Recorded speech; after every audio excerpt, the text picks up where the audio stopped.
Here we have the inside of the 2020 Benimar Tessoro T494. If we firstly come to the main control panel, we can turn the 12 volt on by firstly pushing this button here, and then secondly this one here. Once we've done this, we can turn the water pump on and off just here. The water pump needs to be on so we can get water out of the taps, flush the toilet and fill the boiler if it's been drained down. Next we have awning light on and off, and then if we drop to the lower buttons, this first one here will give us a condition of the leisure battery, and then this one here will give us a condition of the vehicle battery. If we want to know how much water's in the fresh tank, we press this one here. When the waste tank gets to the point that it needs emptying, a red light will flash here next to the waste tank symbol. This last button here will just control the illumination of the control panel. We can dim it down and then brighten it back up again. This one here is letting us know that we have main supply connected to the van, and when we start the engine, a light will illuminate here to let you know the alternator is charging both vehicle and leisure battery. Beside this main control panel, we then have the control panel for the Truma heating and hot water. To turn this on, just press the button just here. You will then see that as I rotate the button, these icons begin to flash. This icon here again is just letting us know that we have main supply connected. So if we start with the first icon just there, that is for your heating. If I now click on it, heating is off. All I now do is just rotate and pick whatever temperature I'd like it to be inside the motorhome, right the way up to a rather toasty 30 degrees. You'll now see a little flame has appeared. That little flame there just represents the heating system, and it's just letting you know that you've set a parameter. Whenever the heating is in operation, the little flame will begin to flash, and it will continue to flash until it's achieved the temperature you have asked it. The thermostat is just here. If we now move along, we then have hot water, and again if I now click, hot water is off. All we do now is rotate, and we can put hot water in eco mode, which will give us a temperature of about 40 degrees. We can heat in hot, which will give us a temperature of about 60 degrees. And we can also perform a boost on the boiler. The boost was mainly designed for if there's going to be more than one of you having a shower in quick succession of each other, or if you would just like a longer shower. If you do perform the boost and the heating's running, the heating will turn off because it needs to use that extra power. And again, the icon will continue to flash until the temperature you have asked it has been achieved. If we now move along again, this one here is power source. So at the moment, to run the system, we are using mains electricity using 2 kilowatts. If I rotate, I can lower the power consumption to 1 kilowatt. Very effective if you're on a low amp site to try and avoid tripping. We can also run in dual fuel, so on a mixture of gas and mains at 2 kilowatts, or a mixture of gas and mains at 1. These two settings here are extremely handy, especially in the winter months if you have both power sources available to you, because that way you can get up to temperature nice and quickly, and it will only use the gas as it's required. And then lastly, if we have no main supply, we can solely use gas.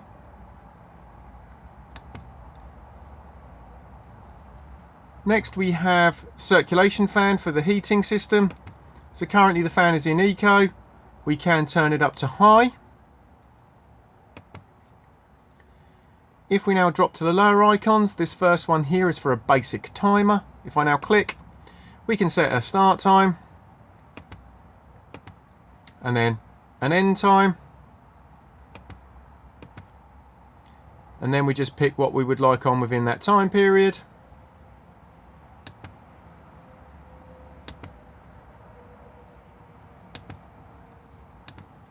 If I now turn the timer on, the timer icon will come up there, and now within that time period those settings would apply. If I now turn the timer back off again, when we go back we can then alter it again.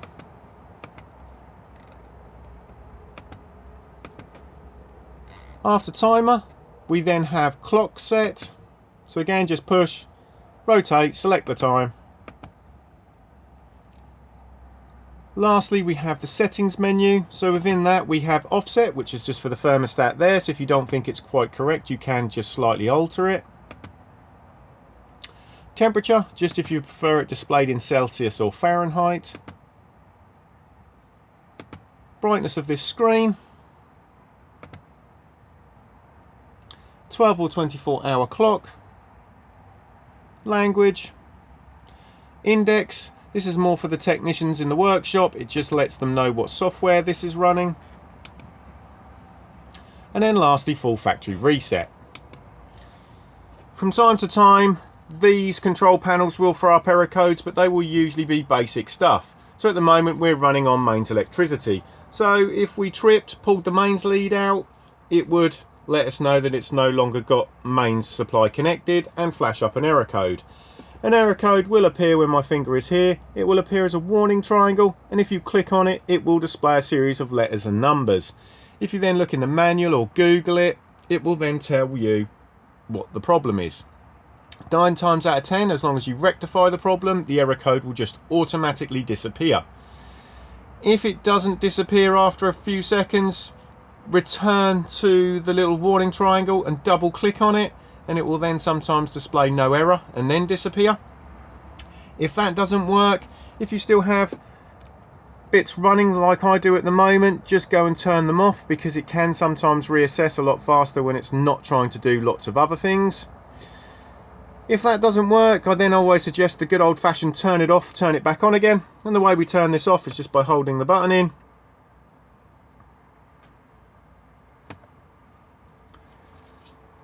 If when you turn it back on again you still have an error code, I then always suggest just doing the factory reset, because from time to time these can just glitch and just need to be reset.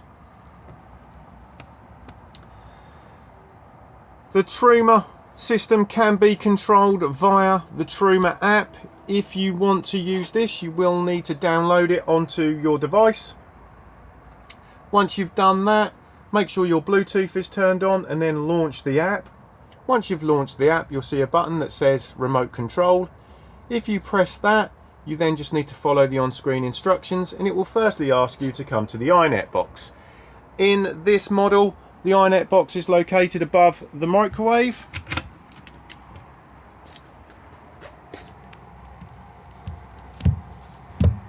It will firstly ask you to press the Bluetooth button, which is just here. It will then send the Bluetooth signal out, and then you can then start connecting up to it. Once you've connected to it, all you then need to do is basically use the app to then control your heating and your hot water. This will be achievable up to about 30 meters via Bluetooth. If you want to control it from much further afield, you can purchase a pay-as-you-go SIM card, pop it in where my finger is here, and then register that through the app, and then you can control your heating from much further afield. The Truma boiler itself is located underneath the seat just here, so if we just remove the cushions, you can now see the boiler. The boiler drain valve is located just here. This drain valve is automatic, so if the temperature inside this motorhome drops below 3-4 degrees, this valve will automatically open up and drop all the water out of the boiler to frost protect itself. If you are going to manually drain it, you firstly need to make sure the water pump is turned off, and then we come to this blue diamond here and twist it. When we twist it, a blue button is going to pop out at the bottom, and all the water is now being drained out of the boiler. To refill it, twist and push the blue button back into reset. Make sure you have water in your fresh tank. Turn the water pump on, and then the water pump will then begin to prime the boiler back up again. You will need to open your taps up. I usually firstly turn them to hot. They'll cough, they'll splutter as they force the air out. Wait until they're running freely, then turn to the cold. Once they're running freely, close them all back up again, and then the system will fully prime. If this is popped out automatically due to temperature, you will only just need to push the blue button back in again. The only time we're touching the top is when we're manually draining it. If when you're pushing the blue button back in it's just popping straight back out, it's too cold in the motorhome and you will need to turn the heating on to generate some heat to allow it to reset. Also in here we have the location of the main strip switches. So we have the individual MCBs, and then we have the main RCD and test button. So if something's not working on main supply, just come in here to check to see whether or not you've tripped. We then have the 12 volt fuses just here. So again, if something's not working on 12 volt, just come to see whether or not you've blown a fuse. The electric bed can sometimes pop a fuse, which is one of the yellow 20 amp fuses. If you have too much stuff on the bed and you put it up, if the motor goes under too much strain, it will pop a fuse to protect itself. We then have the battery charger just here and here. This will also let you know that the solar panel is active as well.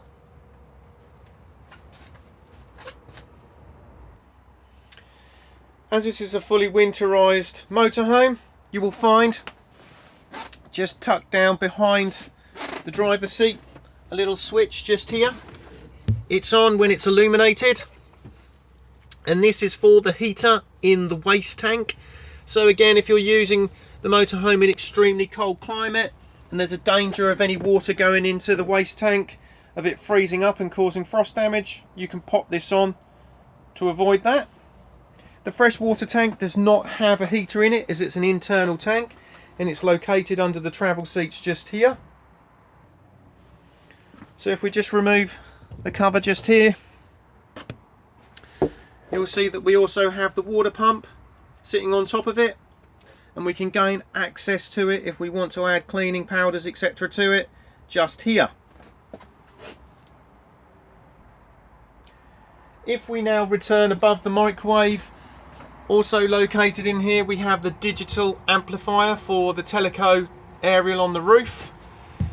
On and off on the side just here, and we can control the boost on this dial here. The Avtex television behaves like any other TV, on and off just here.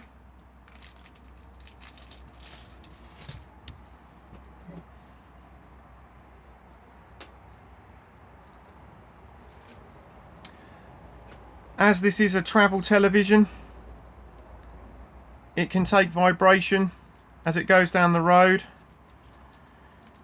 and it also has a quick retune button, so as you change location it will need to be retuned. So just hold this button in just here to retune it. Then it just behaves like any other. You have your TV guide just here.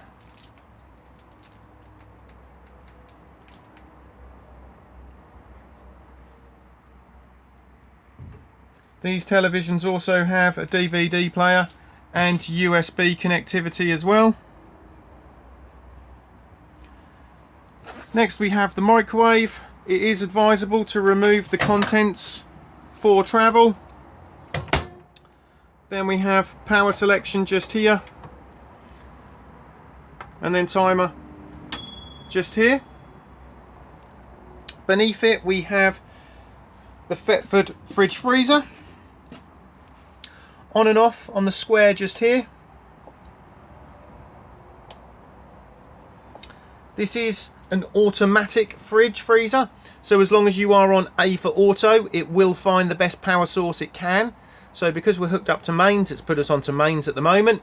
If I now ran outside and pulled the mains lead out, it would then automatically attempt to fire itself up onto gas. and as soon as we start the engine it will then automatically put itself over to 12 volt maintain to keep itself cold whilst on the move.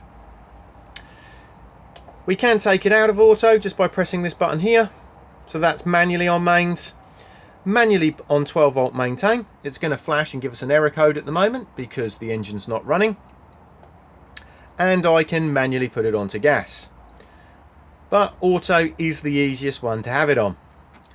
Temperature control just here, and then lastly we have anti-condensation jacket on and off. Currently the condensation jacket is off because we're now into the colder months of the year, so it's not required. In the warmer months, do make sure it's on. This will avoid the unit from building up condensation behind it, which will then roll down the back of it and cause a puddle to appear underneath it.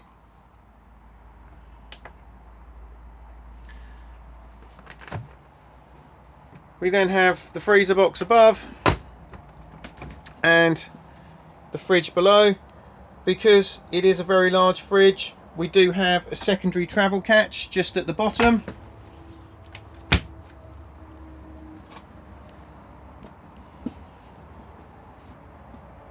We then have the extractor fan, light on and off just here, fan on and off on this side.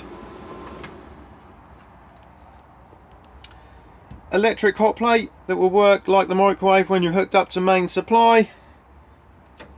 Red light comes on to let you know it's in operation. We then have the two gas rings.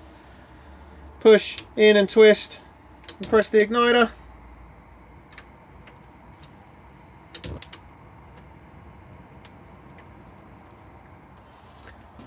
And then beneath it we have the oven and the grill. Push in to the left for the oven, and then push in to the right for the grill. Sometimes grills will take slightly longer to light, especially when a new gas bottle has been put on, as you need to purge the air out.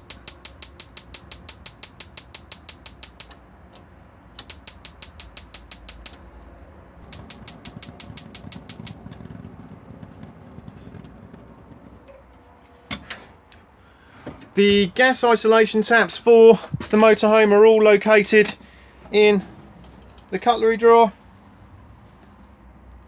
They are all in the on position and can stay like that. I always say if you smell gas in the van, go to the source and turn the gas bottle off. But we have fridge, heating and hot water, barbecue point, cooker and hob.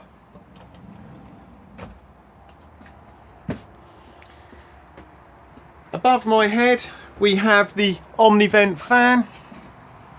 To operate, wind the roof vent just here, and then we have middle button to turn the unit on, and then we have arrows out for extraction, arrows in for cooling, variable fan speed just by pressing.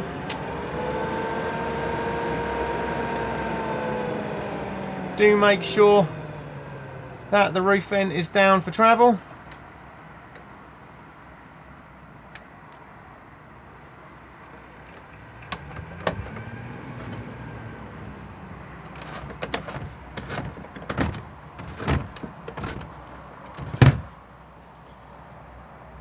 The electric bed operates just here. Do make sure that the sink glass is down.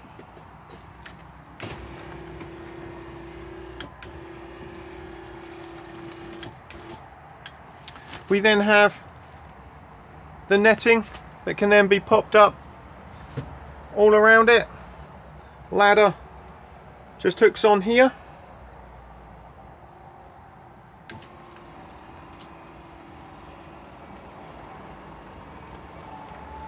If the bed was to fully malfunction, it can be wound up and down manually,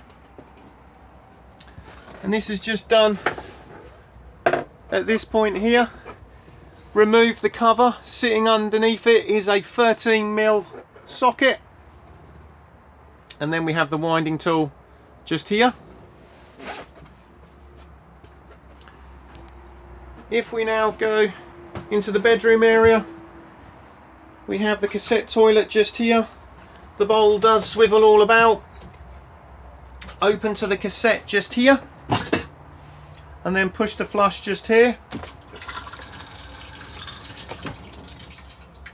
Level indicator just here. This will rotate round to red when it needs emptying, and then close to the cassette again. If this has been left open and you try to remove the cassette from the outside, it will not come out. So if you do feel resistance, just come and check to see if anybody's left it open. We then have the basin.